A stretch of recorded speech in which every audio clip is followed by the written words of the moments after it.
thing was is it wasn't just Microsoft. It could have been an Apache web server that then ended up downloading JavaScript that took advantage of a vulnerability on the Windows platform. Again, this was exploited. This was one of those where it was exploited, and before there was a patch.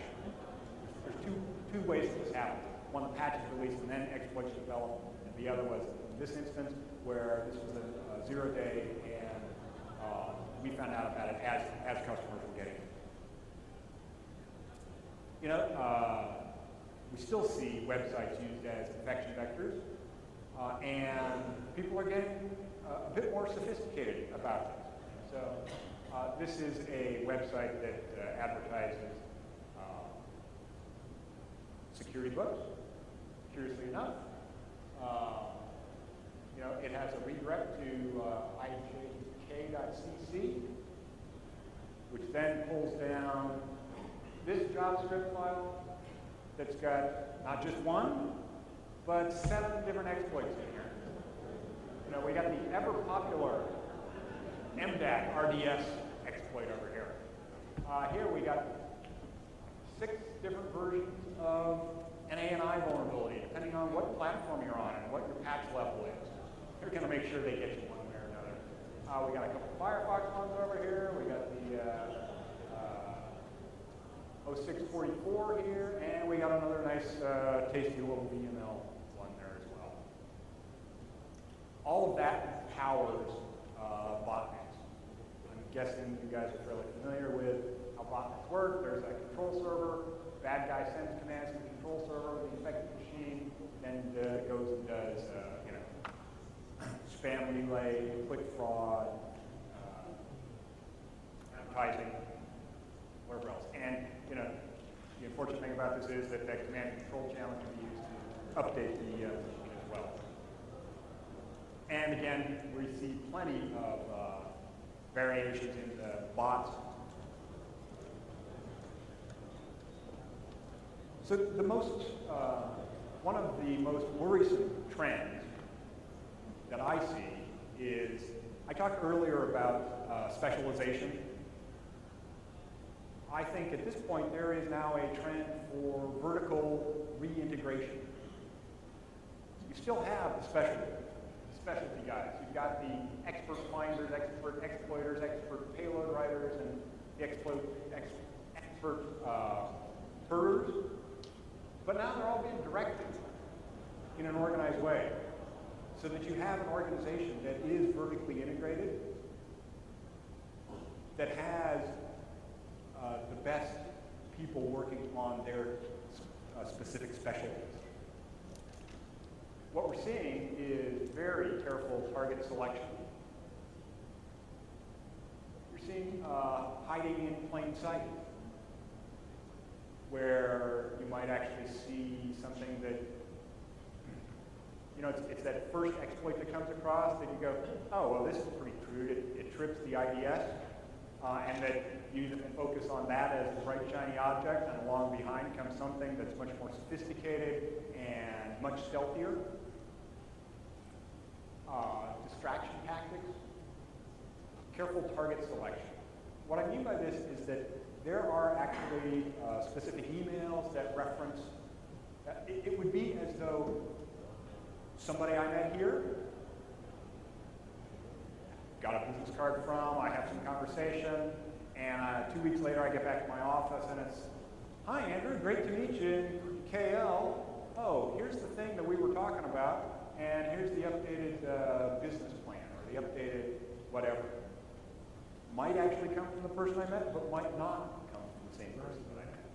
That is the level of sophistication and the level of detail that's happening here. And command and control channels that are not just, they're significantly different and significantly more sophisticated than the command and control channels used by botnets. So the key issue is the question that we ask ourselves, so what would happen if there was an organization that had significant, practically unlimited resources? And institutional support and a long time horizon that said, you know what, I've got a 10-year plan that I'm working on. And was able to focus on the specifics right down to the individual. Pretty clear that the intensity of the threat and the danger to customers and organizations increases dramatically. Our product will increase scrutiny, and protecting our customers becomes much more challenging.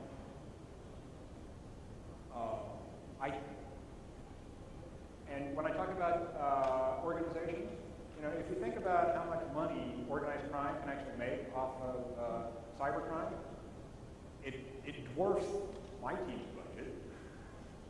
And you know, they are notorious for having a fairly long time horizon. But it's not just organized crime. You can also see this in state-sponsored. So, I started off by asking about, you know, is this really generational warfare? I'm not going to go out on tour and write a book about fourth generation warfare, but it does seem to me that analogy or that hypothesis holds up. It does hold water. I do think that there's a lot of similarities between first, second, third, that transition that makes sense. Don't know what fifth generation looks like, but I am a bit worried about that because the things that I do know are the ecosystem continues to change dramatically. The economics changes, the technology changes, the actors change very rapidly. And that what was successful last year is not necessarily going to be sufficient next year. Something more is going to be required. I do think that it's community-based defense. And that, as I talked about at the beginning, it's new tactics and new ways of combating this problem are required. And that we've moved from a place where it was about, you know, it's okay to tolerate a little bit of this because what's the harm? To the point where it's like, well, actually, you need to either decide this is okay or it's not okay. If it's not okay, really you need to say, what am I going to do to participate in helping this and in protecting the global community? Microsoft thinks about this in terms of we need community-based. We need community-based defense. We need rapid response communications, not just internally, but throughout the world, with different organizations. We need to deny opportunities to malicious software and support worldwide law enforcement. So this is actually a slide that's more targeted at incident response teams. I'll translate that into, you know, something that's maybe more appropriate for audience at a HackerCon, and that is that, community-based defense. This means that we need to collaborate and figure out how to participate and how to jointly contribute to the defense. And investments in defensive security knowledge. This, again, is one where it's not just about attack techniques, it's about defense techniques as well that are critical.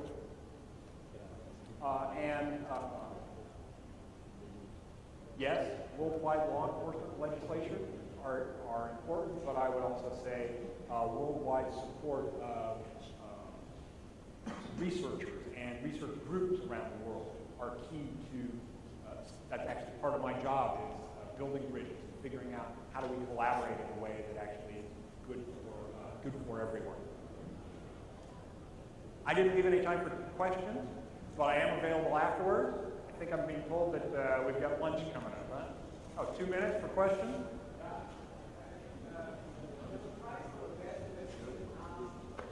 There's a prize for the best question asked.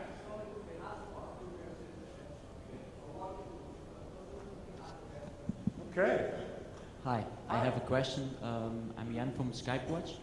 My question is, did the Microsoft updates cause the downtime of Skype Cloud some weeks ago? Did I'm Microsoft sorry, have any? you said you were from where? I'm Jan from Skype Watch, Skype Journal. My question is if the Microsoft update had anything to do with the Skype downtime some weeks ago. Well, there was, if you remember earlier, I talked about the communications team, and I said, man, I sure am glad that they're around, because they got to answer that question on a regular and repeated basis. I think that there was a lot of attention given to this claim early on, and I think that over a couple of days, it was pretty clear that no, the Microsoft updates did not cause a global outage of the Skype network, that it was in fact a issue with Skype. So you should go and look through some news groups or something else for specific examples there, rather than quote me on that, because there's plenty of people that are much more knowledgeable about Skype than this. Things I will say is there were some great questions asked about why this time, why not last time? You mean that everybody's going to download and reboot the machines at the same time all over the world? Any other questions? Yes, I'm curious to know if you feel that the future trend is going to be towards state-sponsored organizations trying to co-opt these criminal organizations, or will they try to develop their own capabilities along these lines? So I actually see them developing in parallel. That both of them have have sufficient resources to be able to do that. Both of them see that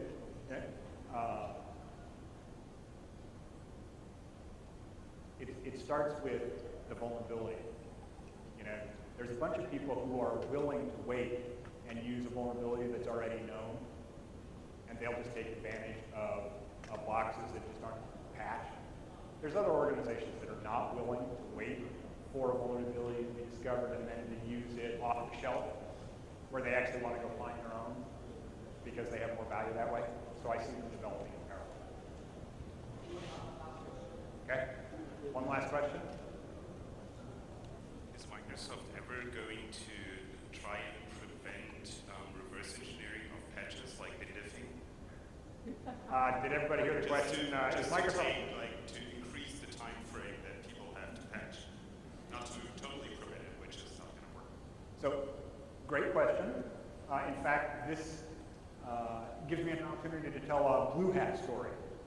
Because one of the things we did at Blue Hat was we invited some guys from EADS who had done reverse engineering on Skype.